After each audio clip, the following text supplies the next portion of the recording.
Hello everyone, welcome to A Clear Perspective. I'm Serene. Some audience members has left me a message asking when the CCP will invade Taiwan. This is a relatively big question that cannot really be explained with a few words. Today, I specifically made this video to answer this question using recent news. On October 25th, the CCP held a high-profile meeting in Beijing to commemorate the 50th anniversary of Resolution 2758, adopted by the 26th United Nations General Assembly, which is the 50th anniversary of the People's Republic of China, PRC, resuming its legal seat in the United Nations. Xi Jinping personally came out to attend the meeting and also delivered a high-profile speech. Last Saturday, on October 23rd, the U.S. Department of State issued a statement saying that U.S. and Taiwanese officials had met virtually for a discussion focused on supporting Taiwan's ability to participate meaningfully at the UN. The statement said that, quote, U.S. participants reiterated the U.S. commitment to Taiwan's meaningful participation at the World Health Organization and the UN Framework Convention on Climate Change and discussed ways to highlight Taiwan's ability to contribute to efforts on a wide range of issues. This statement was clearly made to burst Xi Jinping's bubble. It is literally a strengthening of U.S. support for Taiwan. In the past, the U.S. only mentioned Taiwan's membership in the WHO. Now the U.S. not only continues to support Taiwan's entry into the international health sector, but also begins to support Taiwan's entry into the climate sector. Meanwhile, the latest U.S. statement seems to go even further, as the U.S. and Taiwan are also discussing how to highlight Taiwan's contributions on a wider range of issues. Last Thursday, during a virtual talk held in Washington, Rick Waters, Deputy Assistant Secretary of State at the Bureau of East Asia and Pacific Affairs, said that the People's Republic of China has misused Resolution 2758 to prevent Taiwan's meaningful participation in the UN. It is clear that the conflicts over Taiwan between the United States and China have officially spilled over into the UN. As we all know, the Republic of China, ROC, was a founding member of the United Nations and one of 5 permanent members of the Security Council until 1971. However, after the Communists gained control of mainland China and established the People's Republic of China (PRC) in 1949, some pro-communist countries in the UN have repeatedly raised the issue of China's representation. But under the influence of the United States, the ROC had been supported by the US and most of its allies until 1971. The main reason for this was because the Chinese Communist Party once invaded the Republic of Korea. It was the result of the CCP's own actions. In 1970, after the Nixon administration and the CCP began to communicate secretly to ease relations, the world-famous ping-pong diplomacy was held in April 1971, and the relations between the two sides quickly became closer.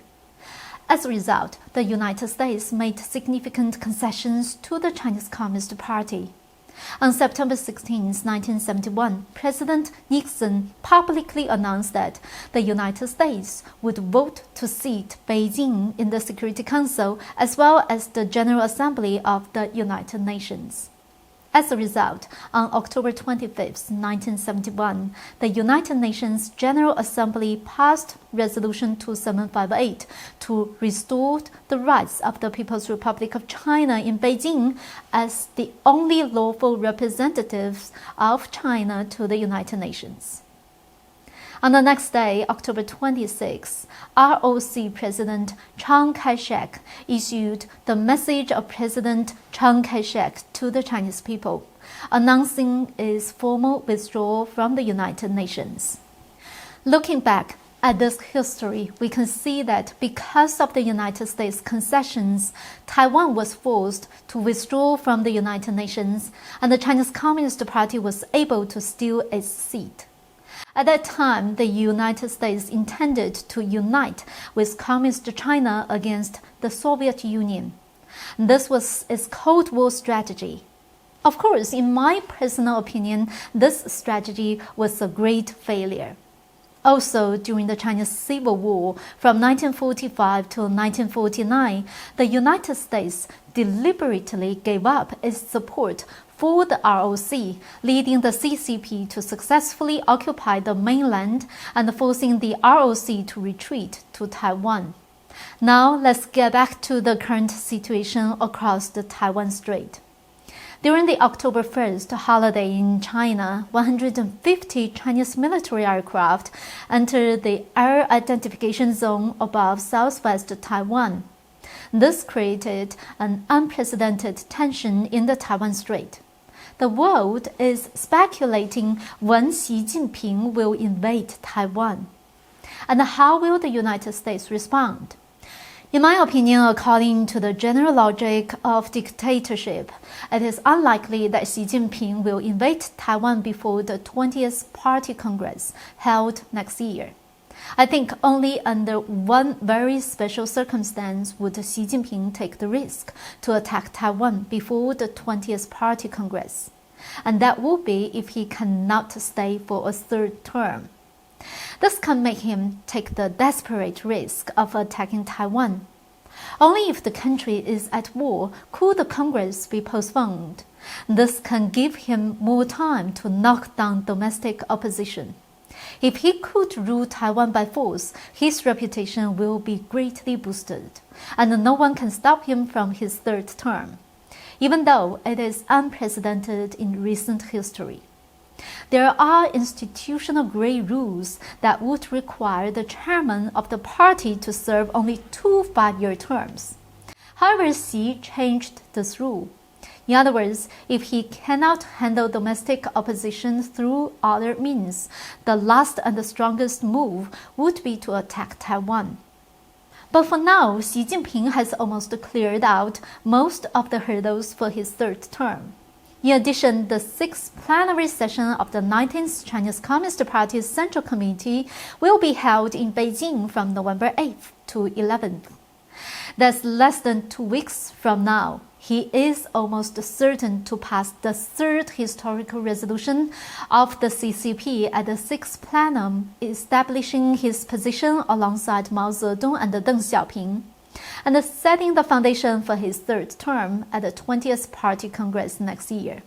Under such circumstances, I believe he would not make the decision to forcefully attack Taiwan before October 2022. The reason is simple, because his biggest goal right now is to stay for a third term. He must remain his leadership in the CCP. If he fails, not only he would lose political power, but his own life and his family's lives would be put at risk. This is because too many people hate him in China. He has touched the vested interests of too many people, so he must stay in power to ensure his safety. This has taken up all his energy.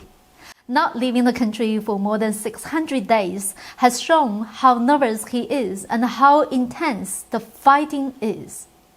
As long as he steps out the door, there may be a coup at home.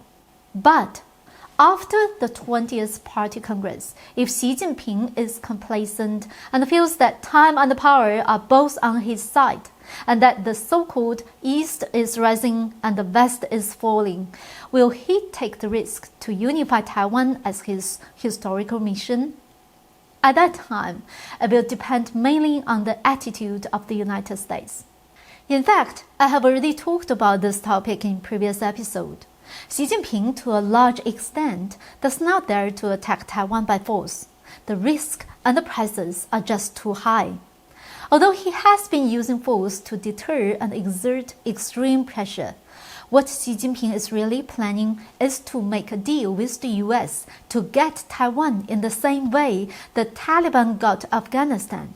that is, to let the US give Taiwan away. This may sound inconceivable. The Biden administration has basically inherited Trump's policy towards the Chinese Communist Party and is taking a tough line towards it. Thus, it should not give up Taiwan so easily. Of course, we hope that the US government will stick to its principles and protect Taiwan. But here, we still need to analyze the situation in the United States in depth. The Biden administration's lagging response, faulty military intelligence, and poor decision-making with the Afghan withdrawal have shown Xi Jinping that the Chinese Communist Party may have a crucial opportunity in Taiwan. While Biden is hesitant, Xi may certainly take over Taiwan and irrevocably change things. What does that mean? The US would never initiate an attack on the Chinese Communist Party before it makes a move. Xi Jinping may think that if he suddenly takes action against Taiwan and word gets to Biden, the Biden administration will probably not make a decision on what to do right away. If time drags on, it could create a fait accompli. For example, in 2012, there was the Scarborough Shoal incident. Scarborough Shoal is a disputed island between China and the Philippines in the South China Sea. On April 8, 2012, the Philippines discovered 8 Chinese fishing boats in the lagoon of Scarborough Shoal.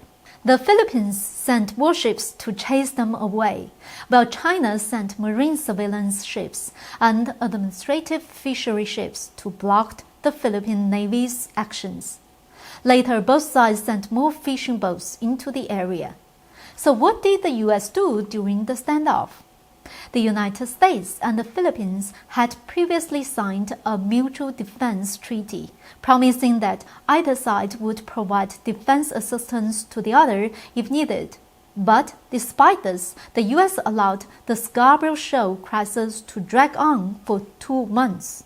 It was not until June that the Obama administration could get both sides to agree to withdraw their fishing vessels.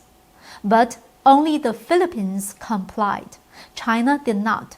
Since then, China has remained in de facto possession of Scarborough Shoal, and the United States has done nothing. At the time, a senior military official in the Obama administration told the Washington Post that he did not think the military would allow the United States to get into a conflict over fish or rocks. In other words, it meant that the United States was not going to intervene. In addition, we see that the U.S. response to the Scarborough Shoal incident was 2 months late, and that it did not really stand with the Philippines, even though there was a mutual defense treaty between them. The senior military officials of the Obama administration who handled the Scarborough Shoal incident are now in charge of the Taiwan Strait situation. How can we not worry about Taiwan? Of course, the strategic position of Taiwan is not the same as that of Scarborough Shoal. But are the American people willing to sacrifice their soldiers' lives for the freedom of the Taiwanese? Some of our audience may have thought that Japan, Australia, and the UK would react quickly to fight the Chinese Communist Party first. On September 15, 2021, the UK, US, and Australia announced a historic security pact in the Indo-Pacific. Australia is building nuclear-powered submarines for the first time, using technology provided by the US, which is a significant move. However, in my view, these countries are basically following the US lead, rather than fighting the CCP alone. Taiwan has been saying that they can stand up against the Chinese army for 2 weeks on their own. However, in this case, 2 weeks is far from enough. Although there is a lot of media coverage about how the international community supports Taiwan, we must face the reality that Taiwan must not let its guard down. If the war really starts, the determination of the Taiwanese people is the most important factor. It will determine how the international community supports Taiwan. Only if the Taiwanese show their determination to defend their country at all costs will the international community truly help. On the other hand, if the United States really targets the CCP by force, the CCP will not be able to withstand it. There is still a big difference between the CCP's military power and that of the United States. Therefore, if Xi Jinping decides to start the war, he will be making a desperate bet. His best hope is reach a deal with the Biden administration and take over Taiwan peacefully. That's all for today. Thank you for watching. I hope to see you next time.